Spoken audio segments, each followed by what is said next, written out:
She was my neighbor, older, confident, impossible to ignore. One night, with a teasing smile, she whispered, "I heard you were strong. Show me tonight." That single line changed everything between us. It started with something simple, something ordinary. I was coming home just as the sun dipped low, the sky painted in that soft, fading orange that makes even the most familiar streets feel alive. My building was quiet, the kind of silence you notice after a long day, broken only by the hum of cicadas in the trees. That's when I saw her. She was standing by the back of her car, struggling with a set of grocery bags that looked far too heavy for one person to manage. My neighbor. The woman who lived just across the hall. She was older than me, yes, but not in a way that dulled her presence. If anything, it sharpened it. There was something about her, the way her movements carried both grace and certainty, the way she seemed so completely herself, that always made me notice her, even when I tried not to. "Need a hand?" I asked, stepping closer before I could overthink it. She looked up, a strand of dark hair falling across her cheek, and smiled like she'd been waiting for me to offer. "Well," she said with a teasing lilt in her voice, "I heard you were strong." The words hung in the air, light and playful, but they landed in me with unexpected weight. Her smile deepened as if she'd caught the flicker of surprise in my expression. Then she added, almost offhand, almost daring me, "Show me tonight." I laughed, nervous, awkward, unsure if I should take her seriously. But the sound of it only seemed to amuse her more. The bags really were heavy. I could feel it as I lifted them from her trunk and carried them up the short flight of steps to her door. She followed, close enough that I could hear the soft rhythm of her sandals against the concrete. There was a faint trace of her perfume in the air, something warm, subtle, impossible to pin down. Inside, the entryway light spilled over us as I set the bags down on her counter. She leaned against the door frame, arms folded, watching me with a look that made it hard to tell if I'd just done her a favor or walked into the start of something else entirely. "Strong and helpful," she said, her voice quieter now, more measured. I shrugged, trying to mask how aware I was of her eyes on me. Just part of being a good neighbor.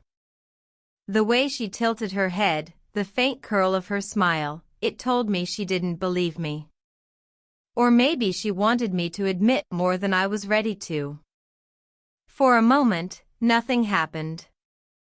Just the two of us in her kitchen, the ticking of a wall clock filling the silence. I should have left then, I knew. But my feet didn't move. Something about the way she looked at me, half playful, half curious, made it impossible to walk away so easily. She broke the silence first. "You know," she said, brushing that stray strand of hair back from her face, "most men wouldn't have offered. They would have looked the other way." Her words were simple, but her tone carried something else. Gratitude, maybe. Or a test. I couldn't quite tell. I tried to play it light. "Well, lucky for you, I was raised right." She laughed, a soft, melodic sound that seemed to warm the space between us. And for just a heartbeat, her gaze lingered longer than it should have, making my chest tighten in a way I couldn't explain. I told myself it was nothing, that she was just being kind, teasing me the way someone confident in their own presence might tease a younger neighbor. But deep down, I knew it wasn't just that. Not with the way her words had settled into me, "Show me tonight." As I left her apartment, stepping back into the cool night air, I couldn't shake the echo of her voice. It followed me down the hall, into my own place, into the quiet of my room. It wasn't just a tease. It was an invitation. Or maybe, a challenge. And for the first time, I wondered what it would mean to accept it. That night, I couldn't focus on anything. I'd gone home, made myself dinner, scrolled through my phone like I usually did, but her voice kept circling in my head. That teasing smile. The way she said, "Show me tonight." It wasn't just a line. It felt heavier, like she'd left the door cracked open to something I didn't quite understand. I told myself I was imagining it. That she was just being playful. That women like her, confident, elegant, with a kind of poise that comes only from experience, didn't look twice at men like me. But when I noticed the soft glow of her living room light spilling out into the hallway, I couldn't help but pause. Her door was open, just slightly. Not enough to be careless, but enough to suggest she was home, awake, waiting. I stood there for a long second, debating with myself, before her voice drifted through the gap. "Are you just going to hover out there, or are you coming in?" Heat rushed to my face. She'd caught me. Pushing the door open, I found her in the living room, standing on tiptoe, trying to adjust a stubborn window frame that refused to budge. She wore something casual, an oversized sweater draped loosely off one shoulder, hair tied back with strands falling free around her face. Somehow, the simplicity only made her more striking. "Perfect timing," she said, looking over her shoulder at me. "Since you're strong, maybe you can handle this better than I can." I swallowed, forcing a laugh, and stepped closer. The window frame was old, painted over too many times, stiff with age. I gripped the edges and tugged. For a moment, it wouldn't give. Then, with a sudden jolt, it slid upward, the cool night air rushing in. She clapped her hands softly, her smile warm. "See? Strong and useful. Just what I needed." I tried to brush it off, but the praise lingered. It was nothing. Just a little stuck. She murmured, pouring herself a glass of wine from the counter. "That's what you always say. But sometimes nothing makes all the difference."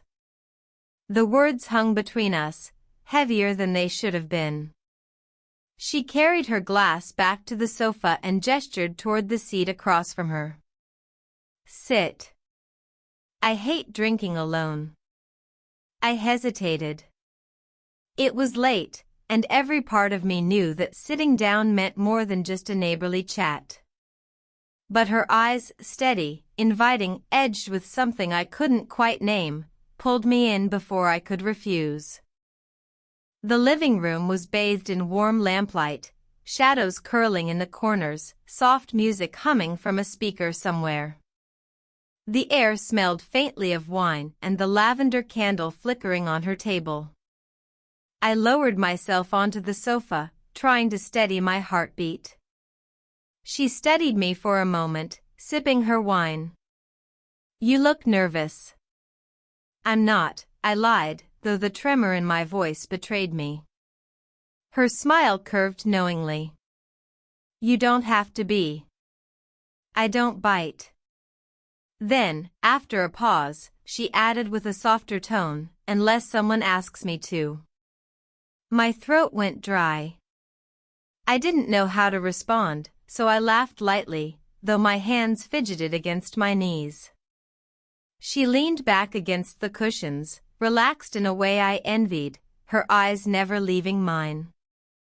"So," she said finally, swirling the glass in her hand, "tell me, do you always rescue your neighbors, or is it just me you can't seem to say no to?" I met her gaze, surprised at how direct the question felt. I wanted to tell her the truth, that I noticed her long before tonight, that something about her always made me look twice. But instead, I said the safer thing, Maybe I just like being helpful. Her laughter filled the room again, softer this time, warmer. She leaned forward slightly, her elbow resting on her knee, her face closer to mine than before. And maybe, she said, lowering her voice, you like being here more than you realize. The way she said it, quiet, almost like a confession, sent a pulse of heat through me. I didn't answer right away. The silence between us stretched, heavy and electric, broken only by the hum of the night air drifting through the open window. I should have left. I knew that.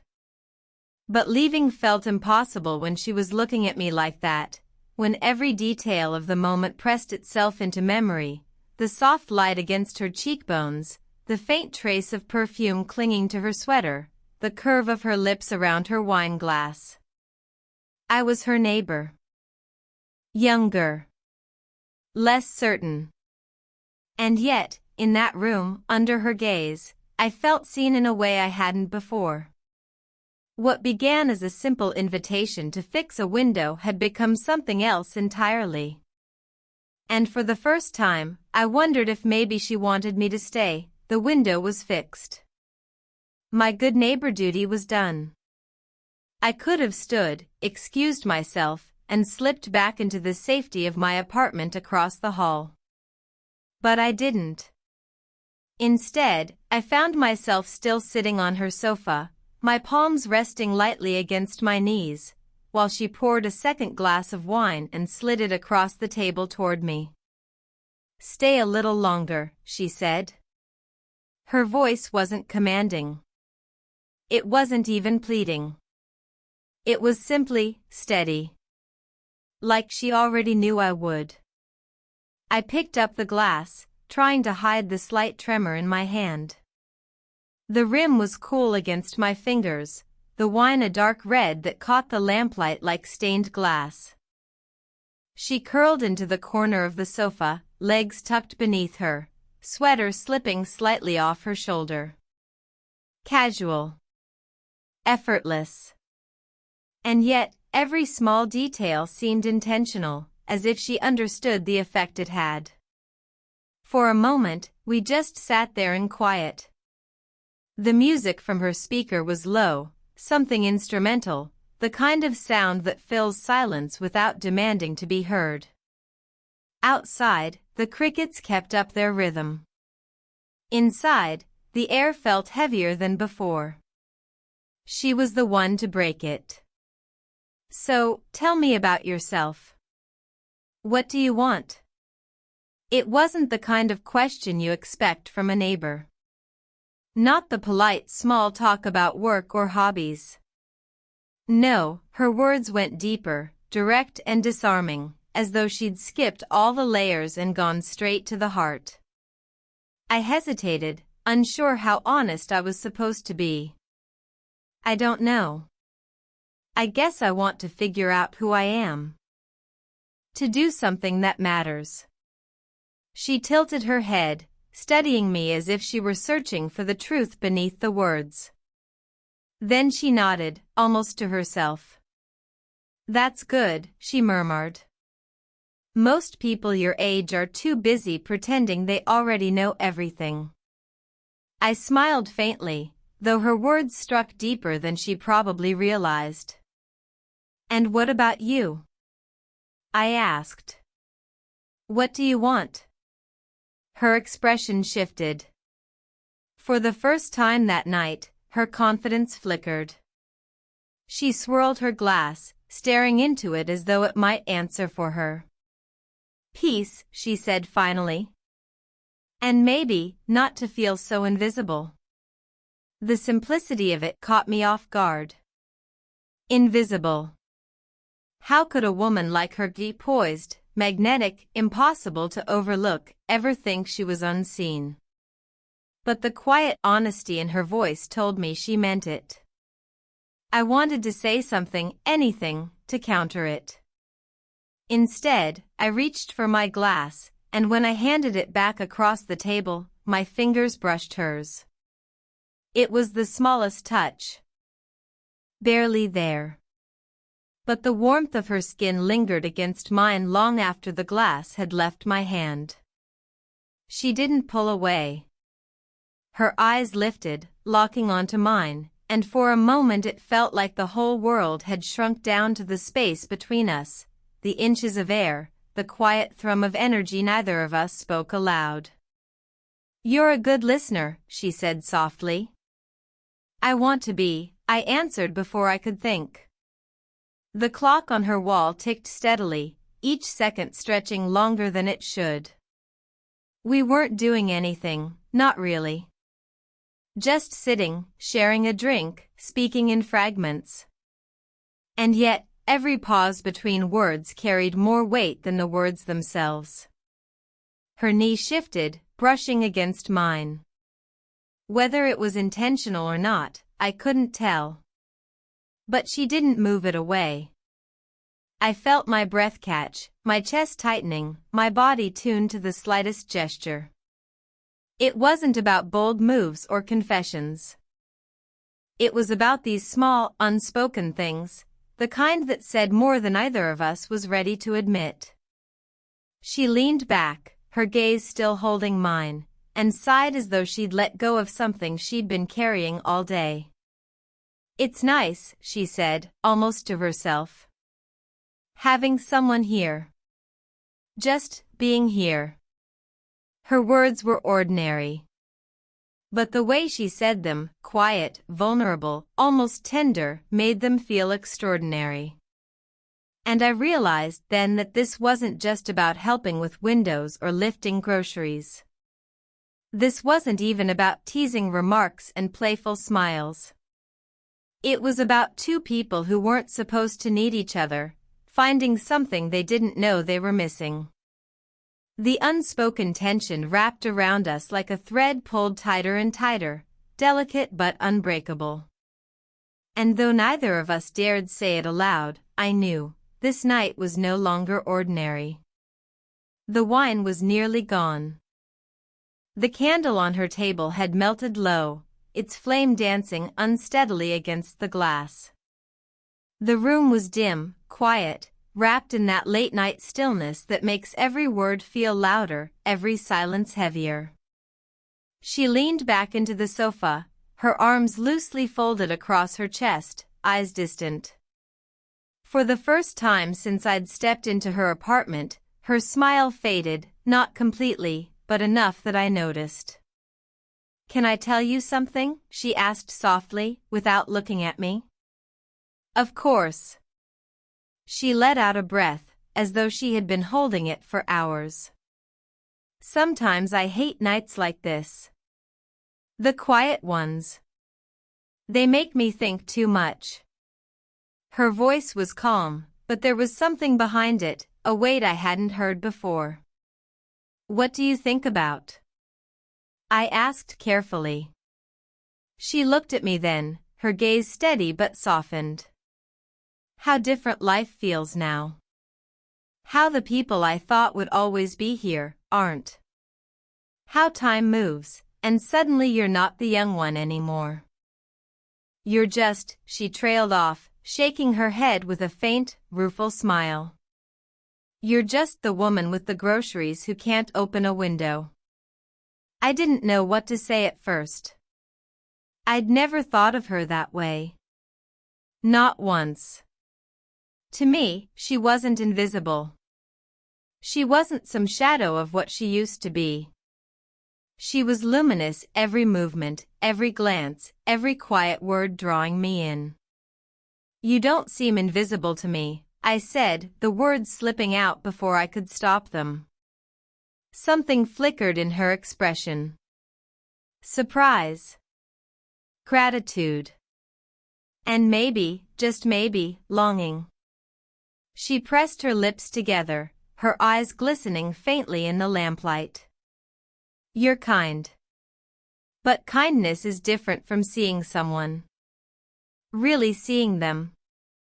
Her vulnerability caught me off guard. I'd always noticed her confidence, the teasing edge in her tone, the way she seemed so sure of herself. But here she was, showing me something else, something raw and unguarded. I leaned forward, resting my elbows on my knees. Then let me be honest. I do see you. More than you probably realize. Her breath caught, almost imperceptibly. The silence that followed was dense, like the air between us had thickened. She reached for her glass, then set it back down without drinking. Her hand lingered on the table, fingers tracing absent circles along the wood grain. I couldn't help myself. Slowly, carefully, I placed my hand over hers. Her skin was warm. Softer than I expected. She froze for a heartbeat, her eyes darting to our joined hands. But she didn't pull away. Instead, her fingers shifted slightly, just enough to brush against mine in acknowledgement. It's been a long time since someone made me feel, she stopped herself, searching for the right word. Her lips curved into a half-smile, fragile but real. Young again. Her confession struck me deeper than anything else she'd said. Because in that moment, she didn't seem older to me. She didn't seem distant or out of reach. She just seemed human, beautifully, imperfectly human. You don't have to be younger to be seen, I said quietly. You just have to let someone close enough to notice. Her eyes softened, a sheen of emotion gathering at the corners. For the first time that night, she looked away, almost as if afraid that if she held my gaze too long, she might give away more than she intended. The candle flickered, the shadows shifted, and in that silence, I realized the teasing had vanished. This wasn't about playful remarks or casual charm anymore. This was about trust. About her letting me glimpse the part of her she usually kept hidden. Her knee brushed against mine again, but this time it wasn't accidental. It lingered. A quiet signal. An unspoken yes. I didn't move closer, not yet. I didn't need to. The intimacy wasn't in the distance closing between us, it was in the stillness, in the weight of her words, in the way her hand remained beneath mine, steady and warm. For the first time since stepping into her home, I wasn't nervous. I wasn't second-guessing. I was simply present. And I understood something then. She didn't need me to be bold, or charming, or anything more than I already was. She just needed me to stay. And so I did. Her hand was still beneath mine. Not trapped, not hesitant, just resting there, as if it belonged. It was such a simple thing, and yet it carried more meaning than anything we'd said all night. The warmth of her skin pulsed into me, grounding and electric at the same time. My thumb shifted, tracing the back of her hand lightly, almost absent-mindedly. She inhaled sharply, not loud, but enough for me to notice. Her eyes met mine, steady and searching, and then she smiled. Not the teasing smile from earlier. Not the polite neighborly kind either. This was smaller, quieter. A smile edged with both caution and something I could only call invitation. Careful, she said, her voice low. You'll make me believe you actually mean it. I do, I whispered back, before I had time to think of anything safer. For a moment, she said nothing. Just studied me, as though she was trying to decide what to do with the weight of those words. Then, with a slow exhale, she shifted closer, not much, just enough that her knee pressed more firmly into mine, just enough that the air between us grew warmer. The candle flickered on the table, shadows stretching across her face. Her sweater slipped again, exposing the delicate line of her collarbone. She didn't fix it. She let it be, like she was daring me to notice. Her fingers beneath mine moved at last, turning palm up, interlacing lightly with mine. It was such a deliberate gesture, and yet she treated it as if it were casual, effortless. But I could feel the pulse in her wrist quicken against my skin. "Tell me something," she murmured. "When you look at me, what do you see?" It was a test, I knew. A gentle one, but still a test. I swallowed. "I see someone who makes me nervous, in the best way. Someone who's strong, and beautiful, and not half as invisible as she thinks she is." Her lips parted, a faint sound escaping, half a sigh, half a laugh. She squeezed my hand once, briefly, before releasing it. Then she leaned back slightly, tilting her head, her expression playful again but laced with something softer. "That's dangerous talk for a neighbor." "Maybe," I said. "But it's honest." The pause that followed was almost unbearable.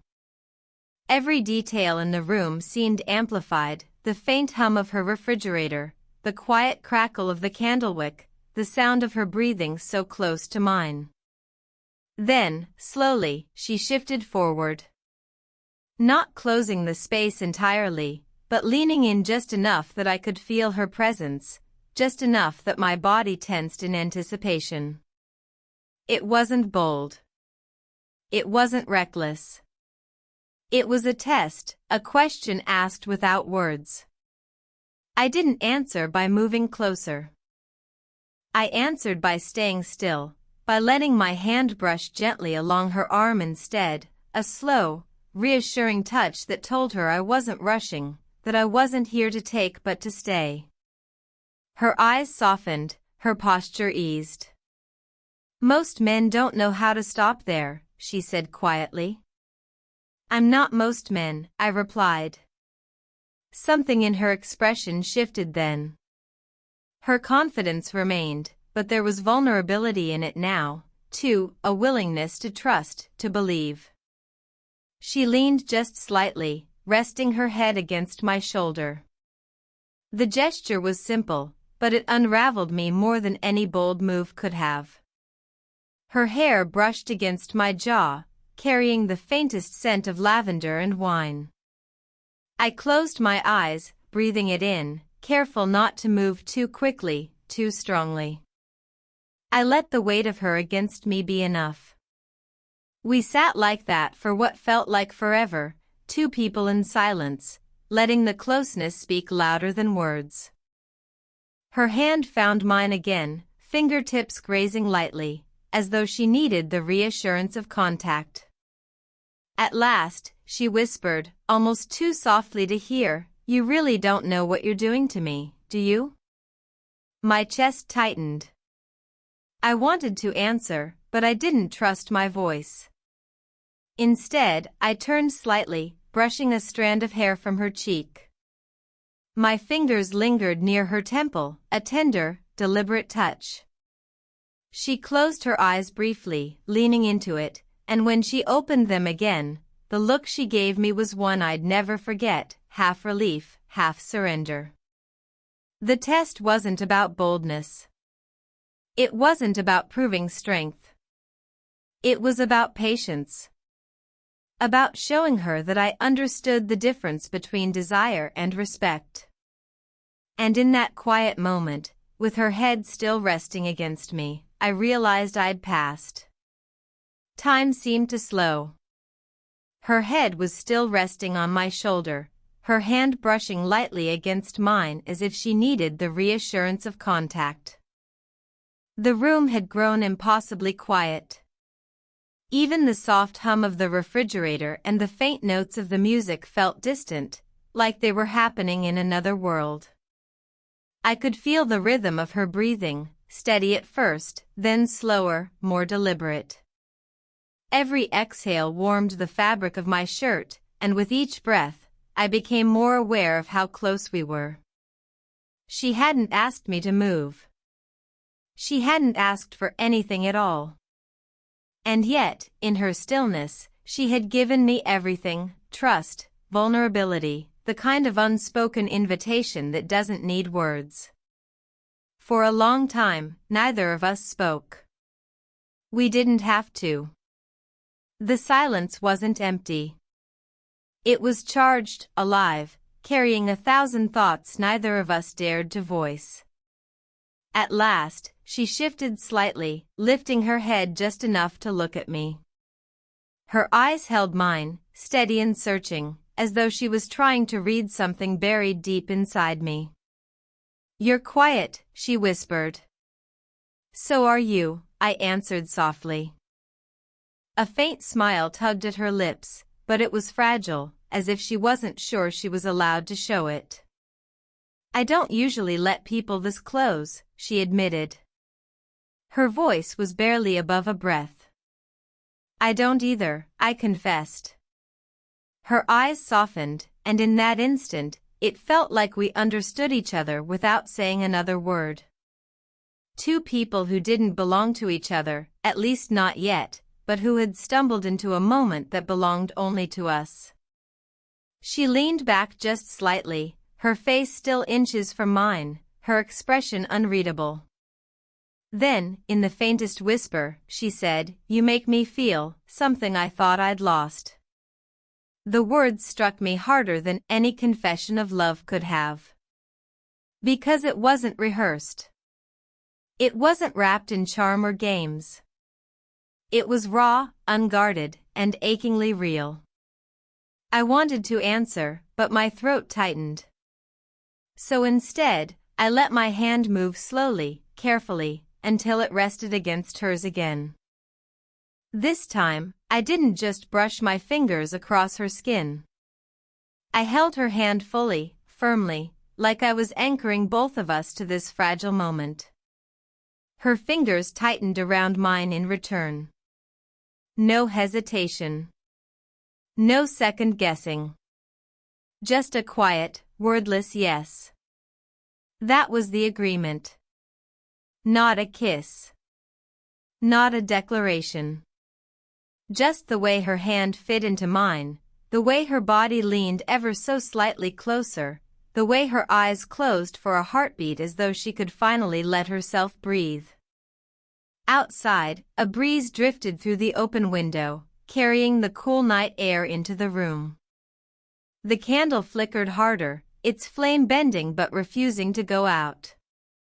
And in the shifting shadows, I realized something: we didn't need to move further. We didn't need to rush toward the obvious.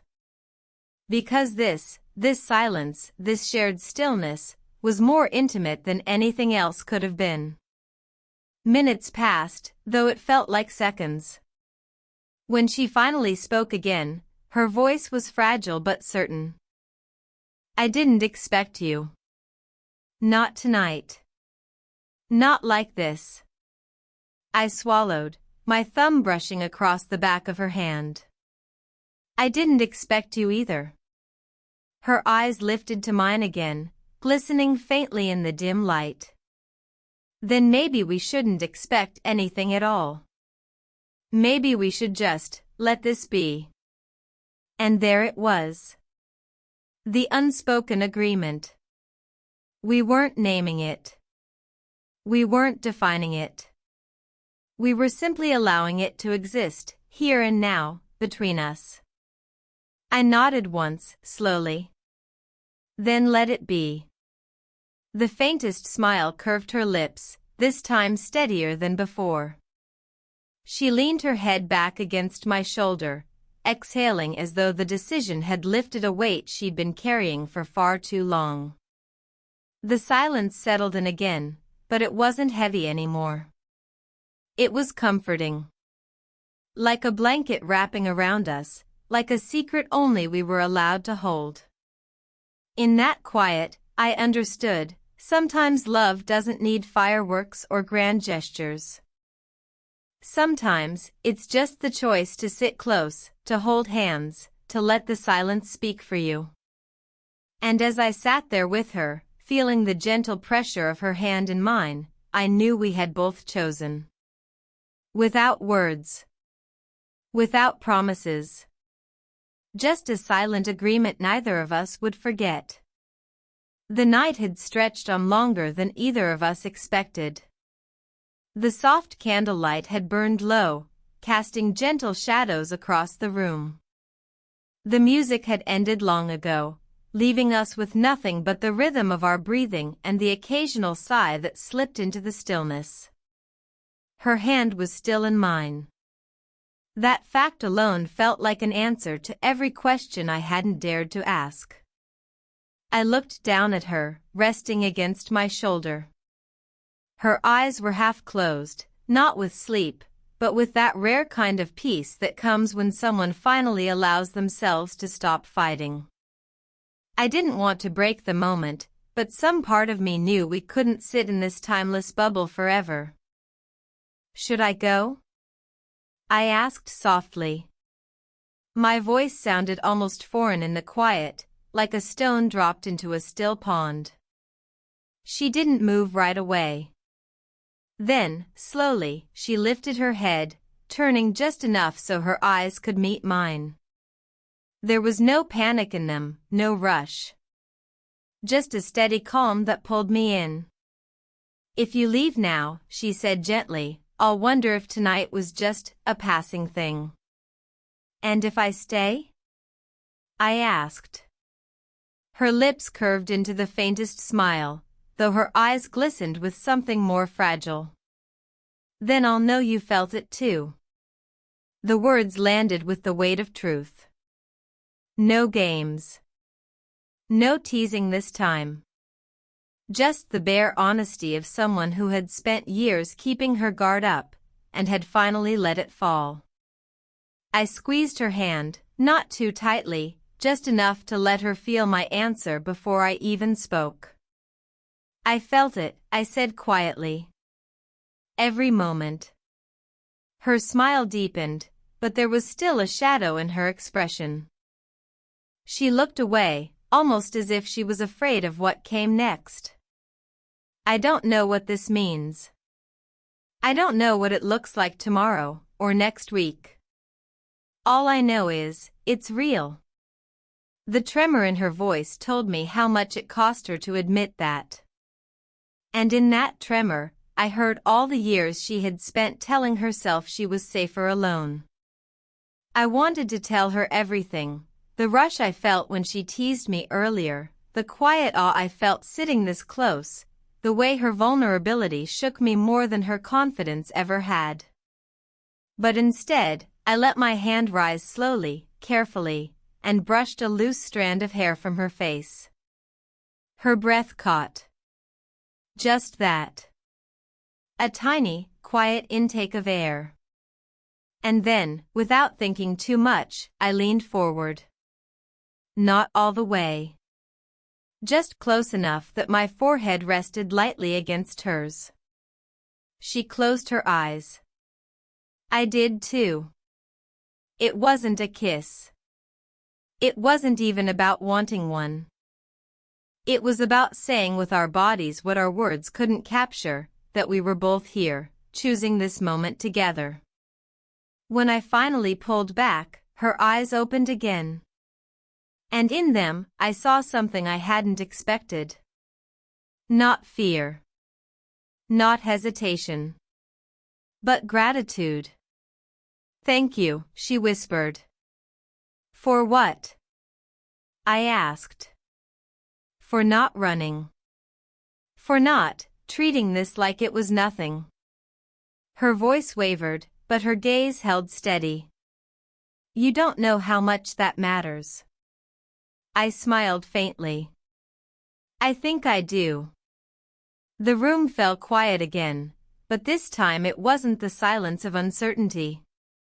It was the silence of something understood, something agreed upon without needing to be spoken.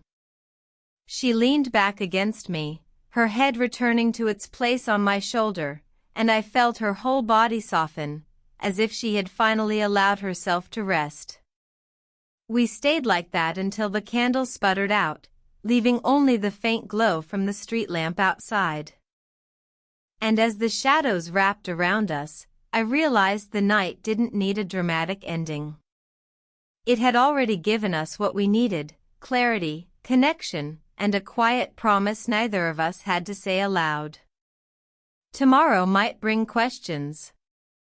The world outside these walls might judge, misunderstand, or complicate what we had found here.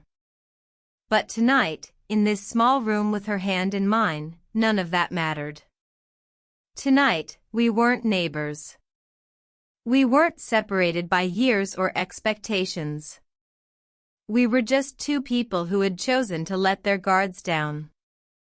And in that simple, fragile truth, I felt something stronger than certainty: hope.